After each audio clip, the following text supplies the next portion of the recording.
My name is Emily, and I'm just your average 29-year-old woman living alone in a small, cozy apartment.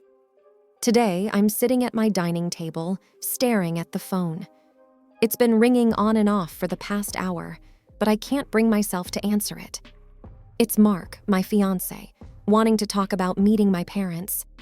The thought alone makes my stomach turn. Mark's voice comes through the voicemail again. "Hey, Em, just checking in. We really should plan on meeting your folks soon. Call me back, okay?" I let out a sigh and look around my apartment. It's nothing fancy, but it's mine. The walls are lined with bookshelves, and a small balcony overlooks the city.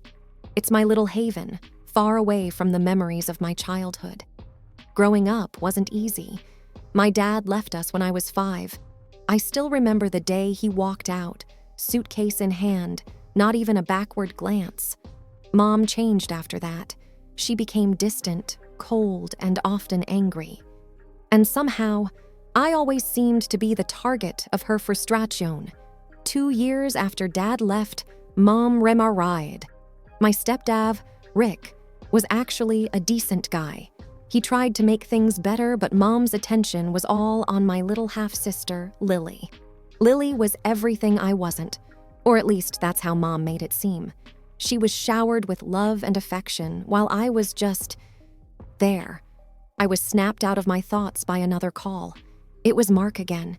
I finally picked up. "Hey, Mark," I said, trying to sound cheerful. "Emily, I've been trying to reach you. So, when can we plan to meet your parents?" Mark's voice was full of excitement, oblivious to my hesitation. I'm not sure, Mark.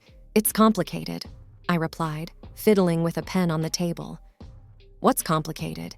"It's just dinner, Em. I really want to meet the people who raised my incredible fiance." I let out a forced laugh. "You wouldn't say that if you knew my mom. She's a lot to handle." Mark went silent for a moment. "Is everything okay, Em? You know you can tell me anything." I took a deep breath. "It's just that my mom and we don't really have the best relationship. She's always been hard on me. It's nothing like your family." Mark's voice softened. "I'm here for you, Emily. We'll figure this out together. Maybe it's time to face this, you know?"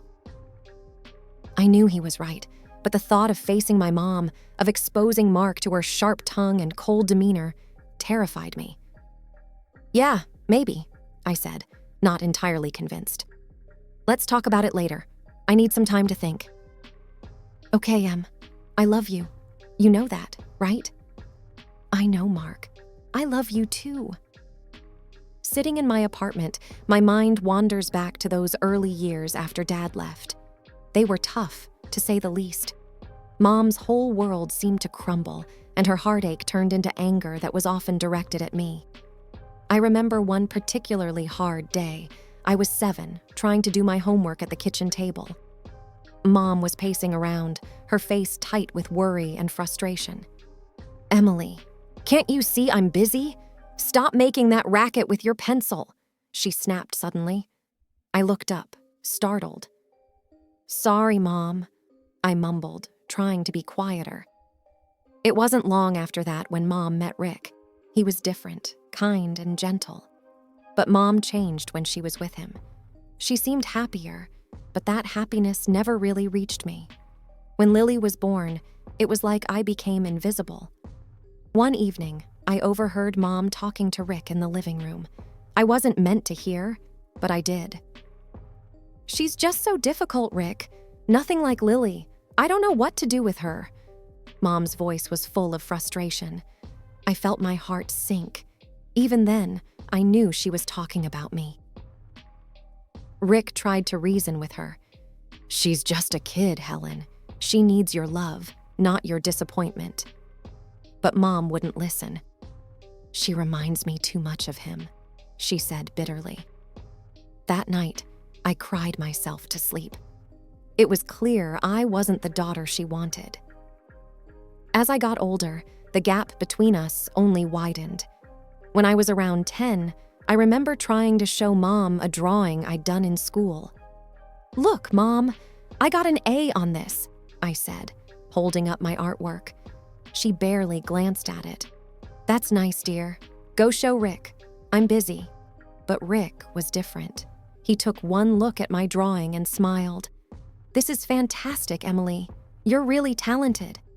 I remember how warm his praise felt, but it couldn't fill the void left by Mom's indifference. Those years were a blur of feeling like I didn't belong, like I was an outsider in my own home. Mom was always quick to point out my flaws, especially as I hit my teenage years. It was a constant stream of, "Don't slouch," "That outfit is unflattering," or "Why can't you be more like Lily?" My teenage years were like navigating a minefield, always cautious, trying not to set off another round of criticism or disapproval from Mom. I was 15 when the weight of her words really started to bear down on me. One evening, I was getting ready for a school dance. I had picked out a dress I thought looked pretty good on me. I twirled in front of the mirror in my room, feeling a rare moment of confidence. "Mom, can you help me with my hair?" I called out, stepping into the living room. Mom looked up from her magazine, her eyes scanning me up and down. "You're wearing that? It's a bit snug, don't you think? You should really watch your weight." Her words hit me like a slap. I thought it looked okay," I stammered, my confidence shattering. Mom sighed, standing up. "Let me do your hair. Maybe it'll draw attention away from your figure."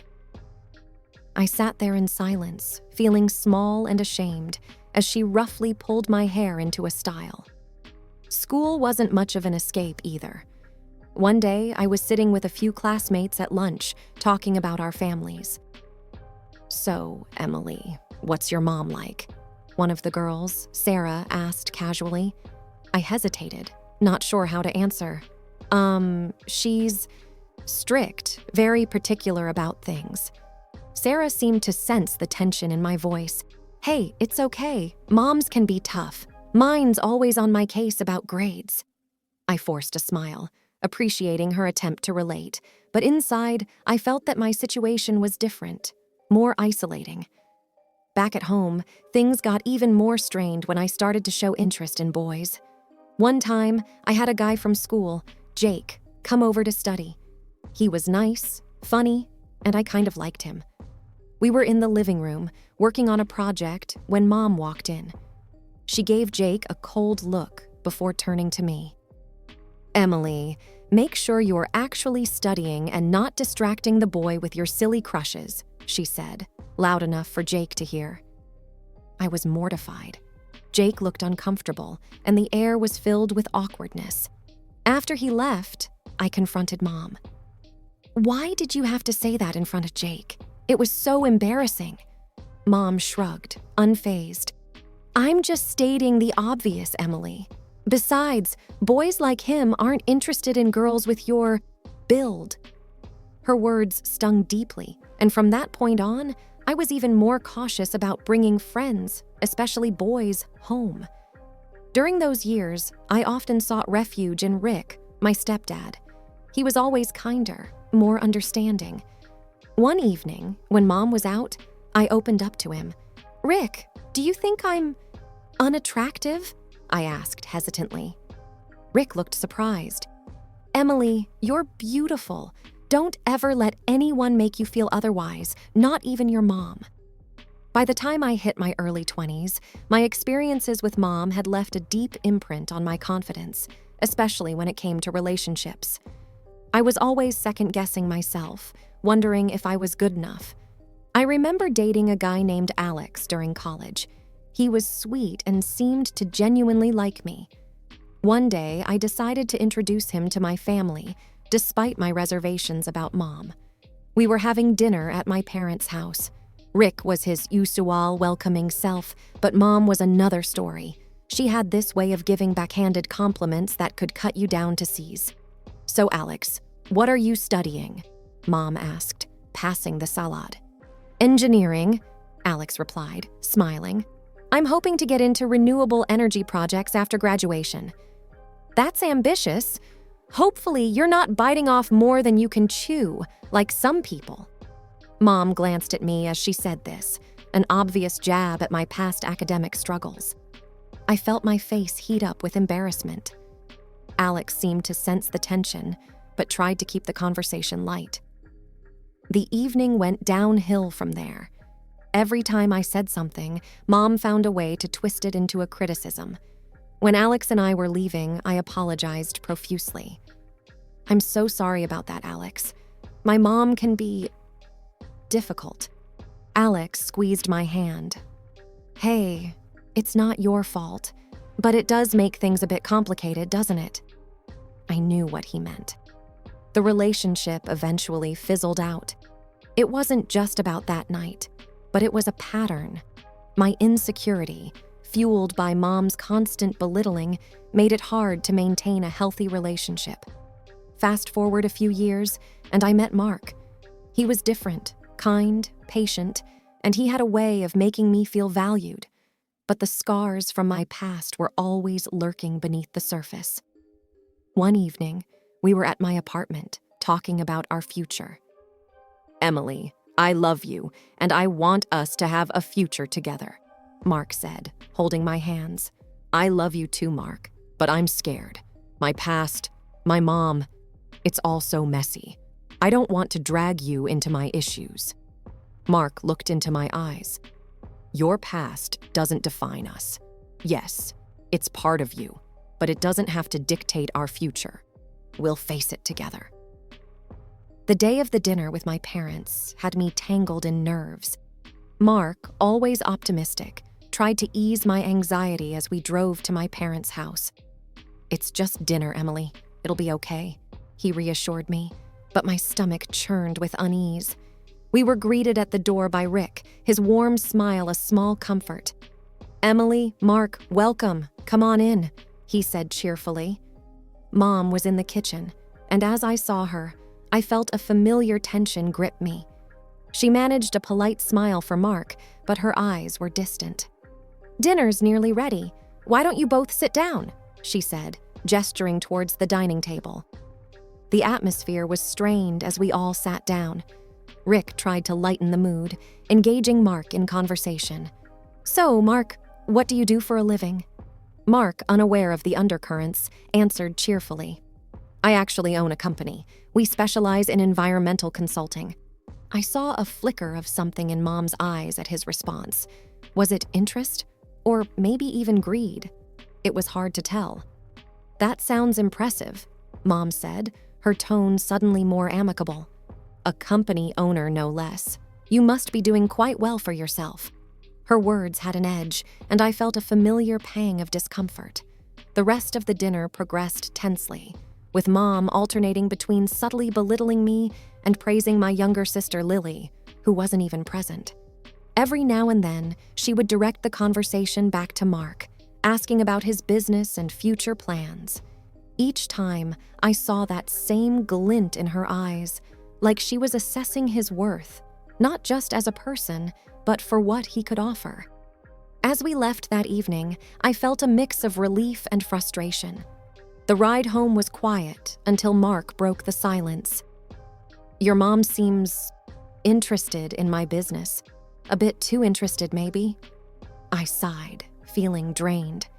"Yeah, she has a way of evaluating people." "I'm sorry, Mark. This is just how it's always been."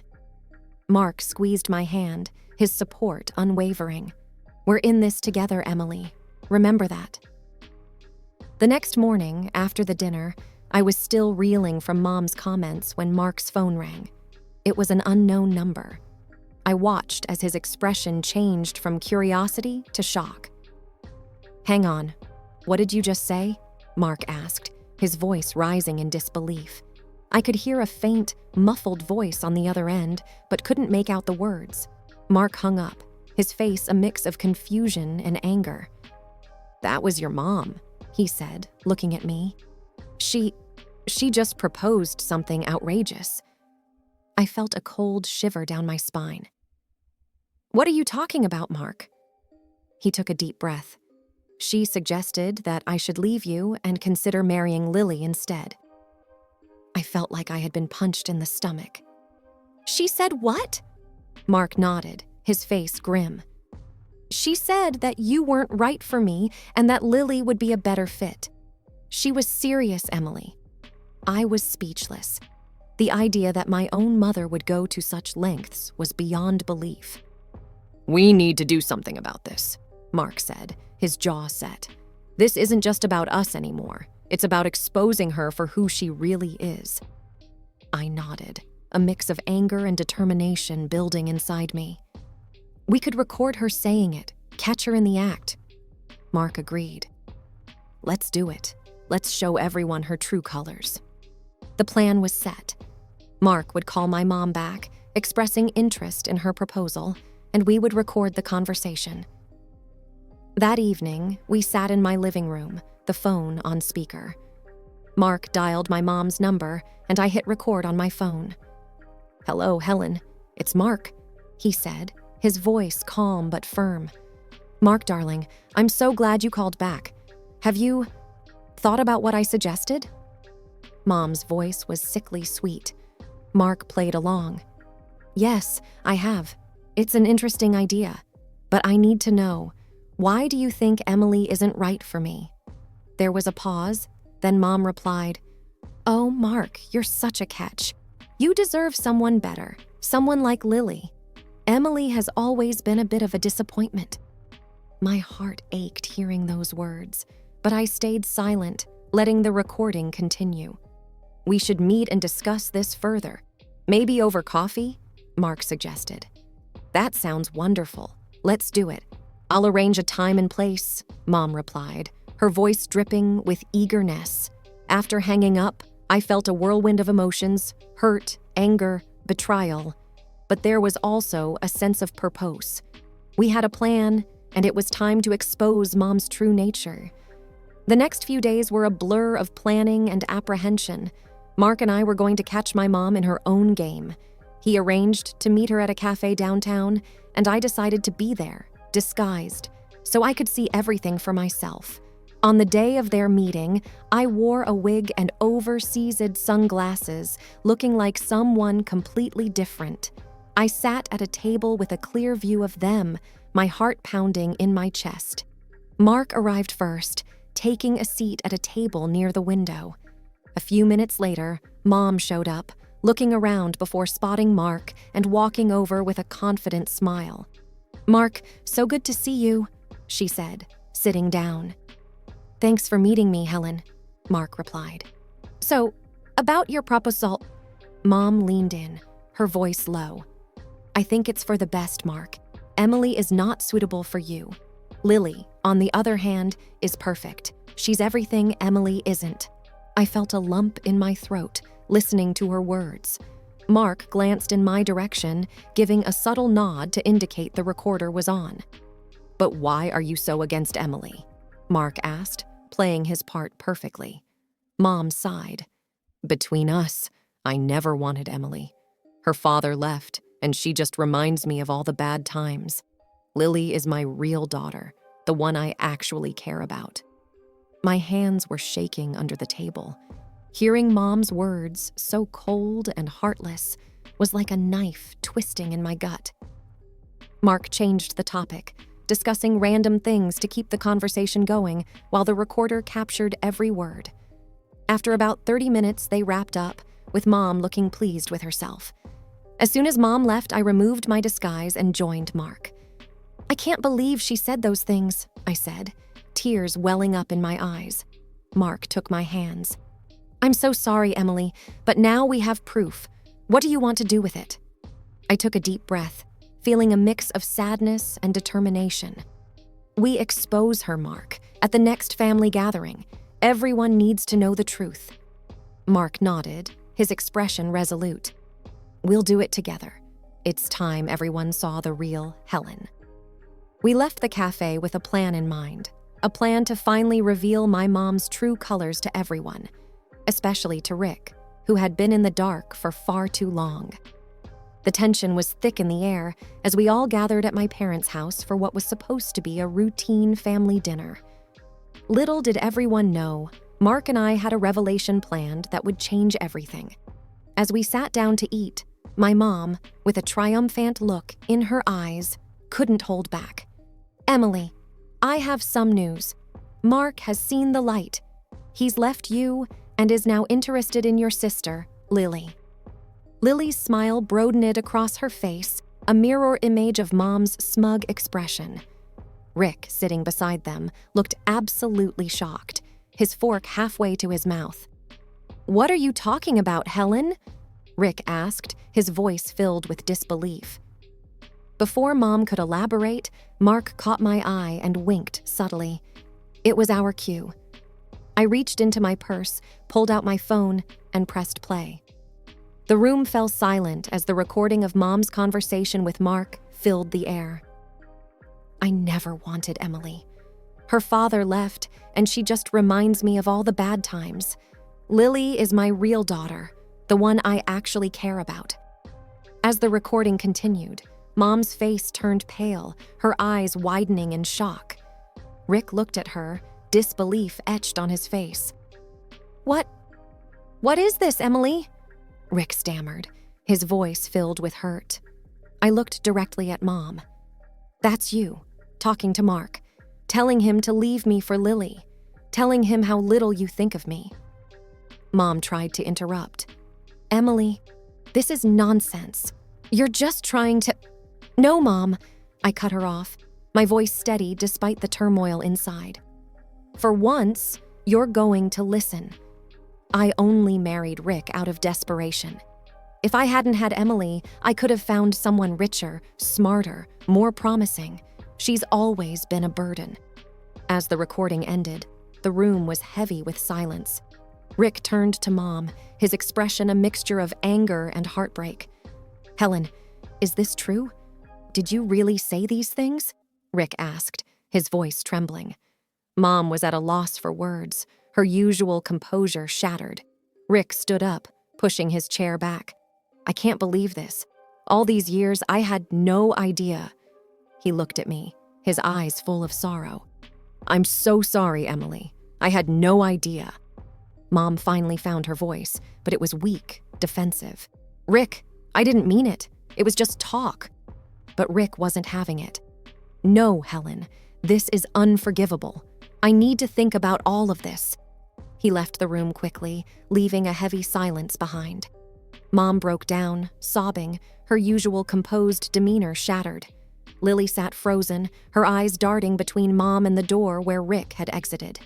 Mark took my hand, giving it a reassuring squeeze. "You did the right thing, Emily." I nodded, feeling a mix of relief and sadness. It's over. It's finally over. In the following weeks, Rick filed for divorce. I didn't speak to Mom or Lily again. It was painful, but it was a necessary closure. Mark and I got married in a small ceremony. Rick was there, smiling through his tears. He was the only family I needed. As I stood there with Mark, I realized that I was finally free from the shadows of my past. I had found love, not just with Mark, but within myself. For the first time in my life, I felt truly happy and at peace.